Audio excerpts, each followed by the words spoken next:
then you can get started and I'll manage the waiting room. Thanks, Joe. Good evening, everybody. Thank you for attending. This is a pretty informational meeting, and so I'll get right into it. The APP process is a very important process that we use in the Bronxville School District. Obviously, New York State, it's a New York State program.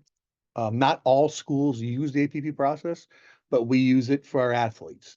Now, I think it's very important. For most team sports, the APP process is used where you do an ID camp, and I'll give you, for instance, soccer's doing an ID camp, excuse me, in mid-June. What will happen is the varsity coaches will come down, do an ID camp for 7th and 8th grade students. And what they'll do is they'll identify students who they feel can physically and skill-wise compete at the JV level. Those children will then be given the opportunity to take the APP test. And if they pass that test, then they try out for the JV team. The APP test is two parts. There's a physical fitness part and there's a maturation part that is done by the doctor. You pass both those parts, and we get parent permission, and then you get to try out the opportunity to try out for a JV team in Bronxville. Now, keep this in mind, and the requirements are later on in the slideshow, but the requirements are done by age. So you'll see that there's 5 categories. You have to pass 4 of them, and the categories are listed by age. So a 12-year-old has a different requirement than a 13-year-old. The idea here is, and I think sometimes people miss the idea of APP. The idea for APP is we're really trying to target those students who are ready and able to compete at the next level, and that them staying back and playing with their current cohort may not help their growth. Sometimes they'll move children up because they're ready to perform at the next level. So with that being said, sports that typically do it are soccer traditionally does it. For us, every now and then a track athlete will be moved up. And then boys and girls lacrosse are really the main sports that use the APP process, but that doesn't mean all sports won't do it. Now, also, sports that do not have a modified team. So that is our swim team, our tennis teams, skiing. Those teams don't have a modified team. So if you're in 7th or 8th grade and you are a swimmer or a diver and you want to try out for the team, you would have to pass the APP process. Now with that, that is not an opportunity where a coach has to say, okay, you have the opportunity to try out. You can meet with us, go through the APP process. If you pass it, and then you would get the opportunity to try out for that team. I think it's very important to realize, and just because you have the opportunity to try out for the JV or varsity team does not mean that you'll actually automatically make the team. But it does give you the opportunity to participate in athletics at a higher level than your grade level. And that's the whole idea of APP process. So we have a nice graph for you here, a nice chart that will show you the whole process. So basically, the first thing that'll happen is you'll be identified by a coach, by a varsity coach, saying, we think you should come out and you have an opportunity to play a higher level than your current school year. So if you're in 8th grade, we feel you might be able to make the JV team. At that point, the coach or Danielle, our athletic trainer, will contact the parent and ask the parent for permission. Once a parent has been given permission to our school, there'll be forms for you to fill out. You fill out the forms, and the first thing you do, return the forms to us, and we do one of two things. We either, depending on the day of the week, we either automatically start the physical fitness test, or we have you see the doctor. And you'll need to pass both of those in order to try out. Now, the test is not easy. And especially if a child is bigger, more physical, it's a harder test to do. So I think it's very imperative that families, if they're considering their child moving up during the fall season, whatever season is, I really strongly recommend that you take the test and you have your children perform the exercises that are needed to move up. Typically, children have not too difficult time passing the doctor part, even though a student or two won't pass every year. But it's the physical fitness test that Ann just put on the screen is that sometimes gives children a harder time. So basically, as you can see, there's the criteria that we met in the shuttle run, the sit and reach, pull-ups, or push-ups, stomach curls, and the 1 mile run. If you are a swimmer, you can do the 1 mile run or 500-yard swim. And obviously, this is all timed. And like I said, and all that, thank you, Ann. So this is the most important chart right here. This shows you what is expected of your child according to their age. And as I said, it's not an easy test. You know, what tends to happen is the athletes who are a little bit bigger, more physical, have a harder time with doing the push-ups and sit-ups. Um, the mile seems to be one. Okay, now keep in mind that you have to pass 4 of the 5. So what I see as an athletic director doing it for 21 years now, for boys, oftentimes one that gives them the hardest opportunity are either the push-ups or the sit-ups. Are usually the hardest one for boys to pass. Girls, on the other hand, tend to have a harder time with the mile run. And I don't know why that is, but that seems to give the girls more of the fits. But if your child is very active and really wants the opportunity to move up, if the coach invites them to move up, this is the physical fitness test. Now, what will happen is we will schedule times for the fitness test. They'll come in, they do them with their peers. They are timed, and children get the opportunity to do all 5 criteria. What we do is if they fail one or if they're very close on one, we will give them a second chance to do it again. Because obviously it is a lot of work. Now, the phys ed teachers a lot of times will try to give the kids hints and how to get it done. They look back at their physical fitness tests, the presidential fitness test, and find out what their strengths and weaknesses are. But please keep in mind that we really do stick to the criteria. There's no real leeway. You got to pass this in order to move on. And I think this spring we have maybe 20 kids maybe who have moved up in all sports. Keep this in mind. Sometimes people ask, how do they move up in track and field?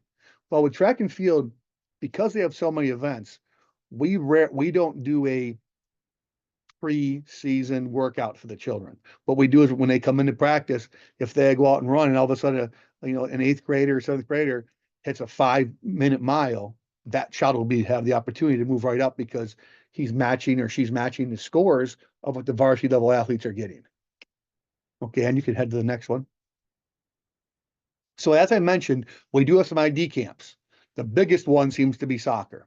So on the screen there is the opportunities for both boys and girls to do ID camps. Our varsity coaches will run both these. It is 2 days. I recommend you come to both days, but you have to do one or the other. At the conclusion of this, what will happen is our coaches will email Danielle a list of athletes who have earned the opportunity to try out for JV. And then at that point, what we're trying to accomplish for parents and families, we're trying to get the APP test done before kids go away for the summer. So a lot of these kids will get it all done before summer. Now, your child may come in and get the opportunity to, the coach says, yep, you deserve the opportunity to try out. You go ahead, you do the APP test, and let's say you don't pass the test. Well, since this is a fall sport, we will give your child an opportunity to come back in the fall during preseason and do the test again. What we're hoping for is that your child took the opportunity during the summer to work on whatever deficiencies they had and be able to move that forward. So that is a test. And currently, these are the days that we are offering the ID camp. And from that, we will offer, after that, Dr. Levitt does the tests for the female athletes in the school here. And then we also bring in, and that's for the female athletes, and we bring in a male doctor for the male athletes. And we will schedule those. And so parents are saying to me, well, my daughter does swim. What do we have to do? All you have to do is contact us and say, my daughter's a swimmer. She'd like the opportunity. And then we'll start the process for your daughter. Or, same with girls tennis in the spring, or excuse me, in the fall. There's no modified team. So if your daughter is a tennis player and she wants the opportunity just email us, email myself, David, or Danielle, and we'll start the process for you. And the nurses are wonderful with this also, but we try to start it in our office because Danielle tracks all the athletes. Once they start the APP process, Danielle will track that athlete for the next 6 years. Now, what's very important is any high school athlete, if you are a freshman in high school, once you enter high school, you have 4 years to play high school sports. Well, obviously, if you APP in eighth grade, you have 5 years to play, but they have to be consecutive. And for some reason, if you're talented enough and you start high school athletics in sixth grade, then you have 6 years to play. Or excuse me, not sixth grade. I meant seventh grade. I'm sorry. If you start in seventh grade, you have 6 years to play, but they have to be consecutive. And I like to tell the parents that because I know some parents sometimes may say, we want to reclassify my child. Or they come in they do eighth grade here on the tennis team, and then they leave for a year, and then they come back and they're supposed to be in, and let's say they're supposed to be in 10th grade, but now they're back in ninth grade. The clock has already started. So that athlete will most likely not be able to play their senior year because once the clock starts, it's consecutive.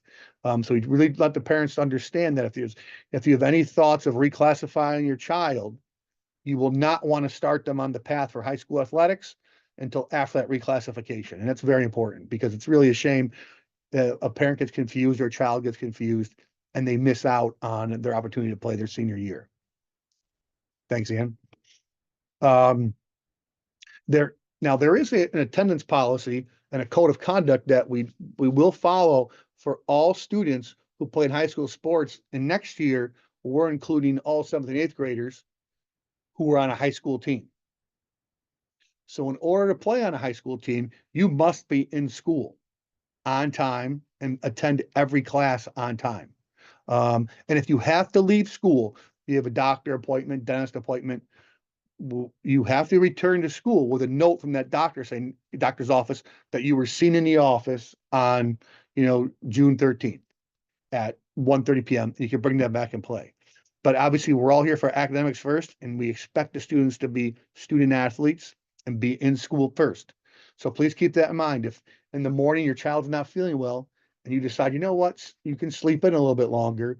Well, if they miss, the first two periods of school, they will not be able to participate in athletics that day. Um, Very important here. Making a JV team does not translate automatically into playing time.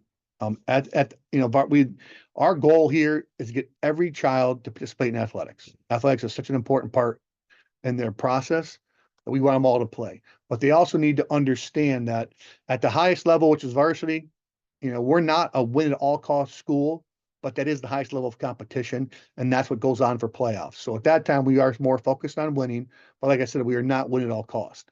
At JV, we would love to see all the kids get in every game, but there is no guarantee.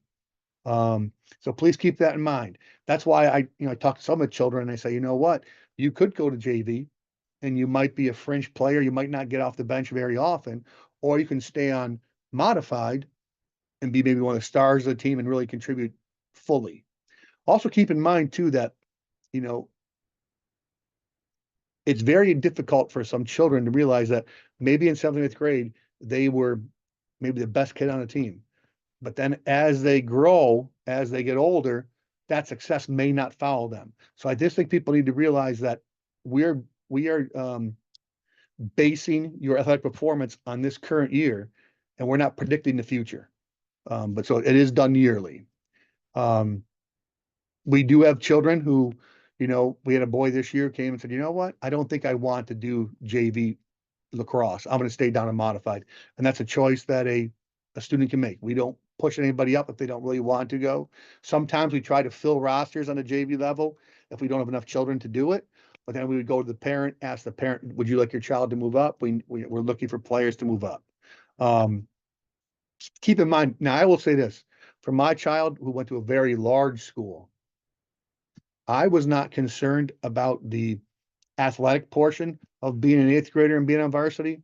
I was more concerned about the social aspect of my daughter being on a bus, being at team dinners, being at sleepovers when she was, 12 and 13, and she's at an 18-year-old girl's house. That was my biggest concern. I did not let her move up to varsity in eighth grade because I felt, you know what? You're at home fighting with your sister over dolls, now. I don't need to hear you. You don't need to be around older girls. So there is a maturity level. And I would just consider that your daughter or your son will be with older children all the time. And I will say the kids in Bronxville are great. My kids were at a very large school, graduated 800 kids, but I do still think there is that social emotional piece you have to think about when you allow your child to move from middle school sports to high school sports.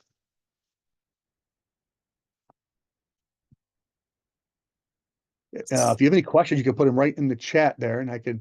Okay, so I see right there. It says how many right angle push-ups does a 13-year-old girl need? So, and it was on that sheet that you keep going back in.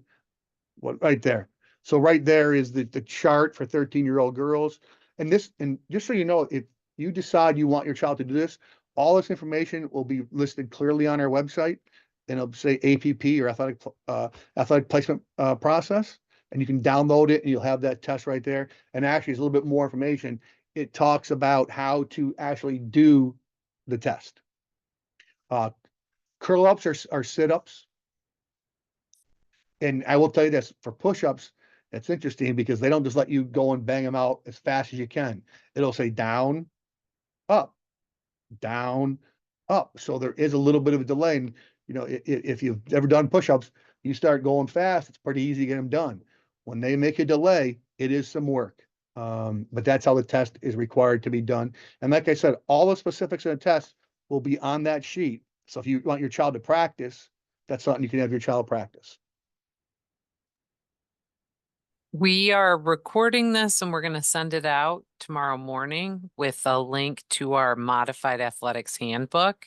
And we'll also provide the link to the athletics website. I think there's one more question for Yep. the push-ups. That's what I was saying to you. So a Oh, coach will stand there, just like they do for the presidential fitness test, and it'll say down, up. Then you wait, and it'll say down, up. So that's what happens when you do the physical fitness test.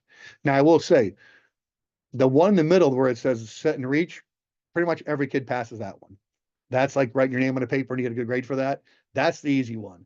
It's the other ones that create a little bit more issue for the children to do it. and I'm sure that your son can ask the PE teacher for some guidance around the push-ups or even stop by Joe's office. Correct. Um, we're more than happy to help. And we actually, and parents, you may not know, but we do have a strength and conditioning coach in school now. Her name is Danny, and she's here every day after school. So if your child wants to do this, and maybe they need some help with push-ups for form or strength building, Danny would be very happy to help your child work on that to prepare them for the fall. Like I said, keep in mind, we will offer the first set of tests in June. But if your child does not pass them in June, there's another opportunity to do it before the season starts. Normally we do them right before the season starts, but because the kids are very active right now, we're hoping that we can fulfill the opportunity for many of the children now. And then if a child didn't pass a test, they have the opportunity to work on it during the summer to prepare them for the fall season. Thanks, everyone. If you have any other questions in our email tomorrow, we will have contact information for Joe. Have a Thank you, good everybody. night. Have a good Thank night. you.